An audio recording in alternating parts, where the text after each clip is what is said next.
বাংলাদেশ জাতীয়তাবাদী ছাত্রদল সবসময় শিক্ষার্থী বান্ধব এবং সকল ভালো কাজের সাথে বাংলা জাতীয়তাবাদী ছাত্রদল আছে। আপনি এই হিফজুল কোরআন ও কোরআন তেলাওয়াত প্রতিযোগিতা 2025-এর আয়োজন করেছে বাংলা জাতীয়তাবাদী ছাত্রদল। অনেকে অনেক সময় ইসলামকে নিজেদের ব্যক্তিগত সম্পত্তি মনে করে এবং ইসলামকে বিভিন্ন পারপাসে ইউজ করে, রাজনীতির জন্য ইসলামকে ইউজ করে, বিভিন্ন কাজের জন্য। কিন্তু আমরা শুধুমাত্র মাহে রমজান উপলক্ষে আমাদের ধর্মীয় শিক্ষা গ্রহণ করে আমাদের অনেক শিক্ষার্থী আছে সারা বাংলাদেশে। মাদ্রাসা আছে যেখানে হিফজুল কোরআন থেকে শুরু করে আলিম কামিল ফাজিলের শিক্ষা গ্রহণ করে তারা, এবং তাদের থেকে আমরা নতুন ছাত্রদলের কমিটি হচ্ছে এবং তারা স্বেচ্ছায় আসতেছে ছাত্রদলে। নিষিদ্ধ ছাত্রলীগ যে অপরাজনীতির কারণে মানুষজন রাজনীতি বিমুখ হয়েছিল, পরবর্তীতে 5ই আগস্ট পরবর্তী সুষ্ঠু একটি ধারাবাহিক রাজনীতি শুরু হয়েছে সারা বাংলাদেশে। আপনি একটা গণজোয়ার বলতে পারেন যে ছাত্র রাজনীতির এবং সুষ্ঠু ধারা রাজনীতির একটা গণজোয়ার তৈরি হয়েছে। সকলে স্বেচ্ছায় রাজনীতিতে আগ্রহী হচ্ছে। এর মধ্যে আমাদের মাদ্রাসার অসংখ্য ভাই বোন আছেন যারা রাজনীতি করতে চান। তারা ইসলামকে বিক্রি করে না, তারা রাজনীতি করতে চান দেশকে ভালোবেসে। দেশপ্রেম ইসলামকে কখনো এক করা যাবে না। কেউ যদি বলে যে আমি ইসলামী বিশ্বাসী এবং আমি দেশপ্রেমিক, তখন দুইটা ডিভাইড করতে হবে, আলাদা করতে হবে। আপনার ইসলামকে এক জায়গায় রাখতে হবে, দেশপ্রেমকে আলাদা রাখতে হবে। একজন দেশপ্রেমিক সে ইসলামকে কতটুকু ধারণ করবে এটা নিতান্তই ব্যক্তিগত বিষয়। আপনি কাউকে ফোর্স করতে পারবেন না সে ইসলামকে কিভাবে ধারণ করবে। আপনি কখনো কাউকে জোর করতে পারবেন না। ইসলাম কারো উপর চাপিয়ে দেওয়ার ধর্ম না। ইসলামের কথাই হচ্ছে ইসলামের প্রচার।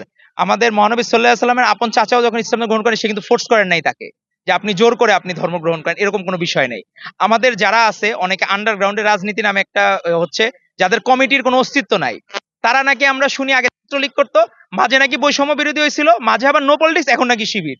এই যে ট্রান্সফরমেশন, চারটা ধারাবাহিকতা, এটা একটা বিরল ঘটনা। আপনার বাবার নাম 4বার পরিবর্তন হবে, আপনার জন্ম পরিচয় পরিবর্তন হবে, এটা তো একটা বিরল ঘটনা। আমরা কখনো দেখি নাই বিশ্বের ইতিহাসে এরকম রাজনৈতিক দল আছে, এটা একটা বিরল ঘটনা যে কখনো সে ছাত্রলীগ, কখনো সে বৈষম্য বিরোধী, কখনো নো পলিটিক্স, আবার কখনো সে শিবির। অবাক করার মতো ঘটনা। কিন্তু বাংলাদেশ জাতীয়তাবাদী ছাত্রদল যারা করে, তারা যখন বন্ধুকে নলের মুখে বলেছে আমি ছাত্রদল করি, প্রাউড ফিল করে। এক মুহূর্তের জন্য তারা আপোষ করে নাই, কারণ তারা দেশপ্রেমিক, তারা দেশকে ভালোবাসে। তারা আপসহীন দেশনীতি এবং খালেদা জিয়াকে ভালোবাসে এবং আমাদের দেশনায়ক তারেক রহমান, আমাদের ভারপ্রাপ্ত চেয়ারম্যান তারেক রহমানের আদর্শে উদ্বুদ্ধ হয়ে রাজনীতি করে। তারা ধারণ করে যে এদের দ্বারা বাংলাদেশ সবচেয়ে ভালো থাকা সম্ভব এবং আমাদের দেশনীতি এবং খালেদা জিয়া এবং ভারপ্রাপ্ত চেয়ারম্যান জনাব তারেক রহমানের হাতে বাংলাদেশ নিরাপদ। তারা এটাকে ধারণ করে, তারা ওন করে। তারই ধারাবাহিকতায় বাংলাদেশ জাতীয়তাবাদী ছাত্রদল সকল জায়গায়, আমাদের ব্যাডমিন্টন প্রতিযোগিতা হয়েছে, আমাদের ক্রিকেট টুর্নামেন্ট হয়েছে, আমাদের ফুটবল টুর্নামেন্ট হয়েছে, এখন আমাদের এই হিফজুল কোরআনের আয়োজন করা হয়েছে এবং কোরআন প্রতিযোগিতা তেলাওয়াত। আমাদের 1023 জন, আমাদের 1023 জন রেজিস্ট্রেশন করেছে এবং এখান থেকেই আমাদের এই পুরস্কার, মানে আমাদের ফাইনাল রাউন্ড যেটা হবে, তারপরে আমাদের দেখবেন আপনি প্রাইজ মানিও দেখবেন খুবই, এবং সবাই খুব উৎসাহ ভরে, মনে হচ্ছে এখানে একটা ঈদের আনন্দ। আমরা ঈদের আগে একটা ঈদের আনন্দ এখান থেকে নিয়ে যাচ্ছি এই ঢাকা বিশ্ববিদ্যালয় ক্যাম্পাসে। আজকে মনে হচ্ছে যে সকলের মধ্যে একটা উৎসব মুখর ঈদের আনন্দ এবং ধর্মীয় পরিবেশে। এখানে কোনো অনাচার নাই, কিচ্ছু নাই, কারণ সবসময় বাংলাদেশ জাতীয়তাবাদী ছাত্রদল ধারণ করে এদেশের মানুষের ভাষা, এদেশের শিক্ষার্থীদের ভাষাকে ধারণ করে। তারা কখনো কোনো কিছু চাপিয়ে দেয় না, কারো উপরই চাপিয়ে দেয় না। এটা শিখিয়েছেন আমাদের শহীদ রাষ্ট্রপতি জিয়াউর রহমান বীরুত্তম, জাতীয়তাবাদের জনক, উনি আমাদেরকে শিখেছে। উনি কোনোদিন কারো উপর কারো রাজনীতি চাপিয়ে দেন নাই, সকলে স্বেচ্ছায় বিএনপির ছায়াতলে এসেছে। তারই পূর্ণ বিকাশ ঘটেছে পরবর্তীতে আমাদের দেশনেত্রী বেগম খালেদা জিয়া, যার কোনোদিন হারের ইতিহাস নাই। 18টি ইলেকশনে উনি কোনোদিন পরাজয় বরণ করেন। শেখ হাসিনার যে গাত্রদাহ ছিল, এজন্যই তো গাত্রদাহ ছিল, কারণ তার কোনোদিন পরাজয়ের ইতিহাস আমাদের ম্যাডাম দেশনেত্রী বেগম খালেদা জিয়ার নাই। পরাজয়ের ইতিহাস আছে শেখ হাসিনা, সারা জীবন পলায়নের ইতিহাস শেখ হাসিনা, সকল কিছুর ইতিহাস শেখ হাসিনা, সকল নেগেটিভ। আপনার যদি বলা হয় যে আপনার যত ক্রিমিনাল, রাজনৈতিক ক্রিমিনাল সারা পৃথিবীর ইতিহাসে, শেখ হাসিনার নাম 1 নম্বরে থাকবে। আপনি মহিলা ফেরাউন বলেন, মহিলা নমরুদ বলেন, সব শেখ হাসিনা। ওই তার ফ্যাসিস্ট আমলেও কিন্তু আমাদের লোকজন বন্ধুকে নলের মুখে বলেছে বাংলাদেশ জাতীয়তাবাদী ছাত্রদল জিন্দাবাদ। এই যে দেখেছি দৈনিক মওলানা, বিষয় হয়েছে কি যে যার কোনো চরিত্র নাই তার কোনো ব্যাখ্যা নাই।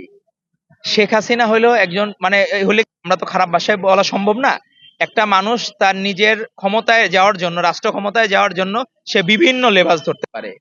তাকে যদি বলা হয় যে আপনি ওই বারে যেয়ে নাচবেন, আপনার প্রধানমন্ত্রী বানাবে, সে ওখানেও যাবে। হাসিনা ঠিক এরকমই। তারা যদি বলা হয় যে আপনি ধর্মের লেবাস ধরলে আপনি প্রধানমন্ত্রী দেবেন, সে ওইটাও করবে।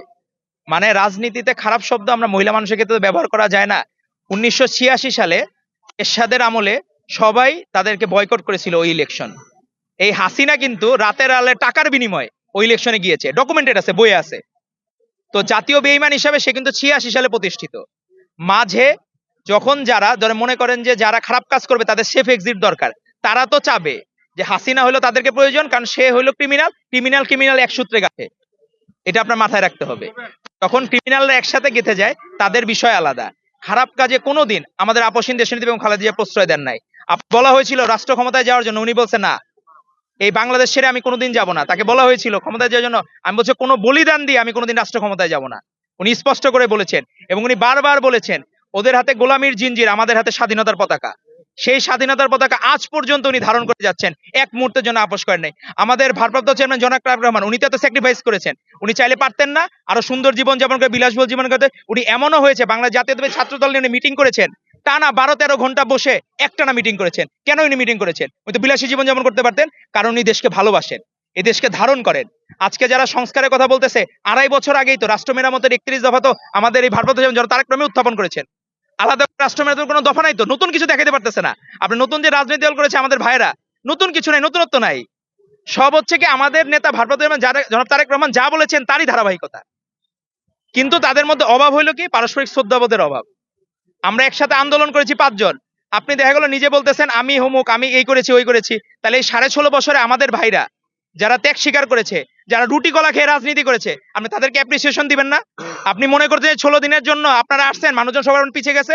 মানুষজনের হাসিনা খারাপ, এর তো 7 জানুয়ারি ডাবি নির্বাচন মানুষজন তো 95% মানুষ লাল কার্ড দেখে দিয়েছিল। কার নেতৃত্বে? ভারপ্রাপ্ত চেয়ারম্যান জনাব তারেক রহমানের নেতৃত্বে। আপনার তো আলাদা করে বলতে হয় না হাসিনা খারাপ। হাসিনা খারাপ তো 95% মানুষ আপনার পাশে যখন দাঁড়িয়েছে। কেন দাঁড়িয়েছে? আমাদের ভারপ্রাপ্ত চেয়ারম্যান জনাব তারেক রহমান নির্দেশনায় দাঁড়িয়েছে। উনি 21শে জুলাই ঘোষণা দিয়েছিলেন 24 সালের, যে আপনারা সবাই এক দফা দাবিতে নামুন। দফা 1 দাবি খুনি হাসিনার পদত্যাগ। আপনারা 29 তারিখে আপোষ করেন নাই, আপনারা আন্দোলন উইথড্র করতে চাইছেন না। সাধারণ মানুষের চাপের মুখে আপনারা আন্দোলন উইথড্র করতে পারেন নাই। আমাদের জাতীয়তাবাদী সৈনিকদের চাপের মুখে আপনারা আন্দোলন উইথড্র করতে পারেন নাই। তারপরে মানুষজন সবই জানে, ইতিহাসের পাতায় যতই ব্যবচ্ছেদ করবেন দেখবেন সব জায়গায় বাংলাদেশ জাতীয়তাবাদী দলের নাম লেখা থাকবে। আর তারই আমাদের ভ্যানগার্ড হিসেবে যদি বলা হয়, তারই যোগ্য উত্তরসূরি হচ্ছে বাংলা জাতীয়তাবাদী ছাত্র দল। প্রতিটা জায়গায় যত ব্যবচ্ছেদ করবেন ইতিহাসের, আপনি ঐতিহাসিক ভাবে 24-এর গণঅভ্যুত্থান যান, 90-এর সব জায়গায় মানে উজ্জ্বল নক্ষত্রের ন্যায় থাকবে বাংলা জাতীয়তাবাদী ছাত্র দল। আপনার সকলকে ধন্যবাদ।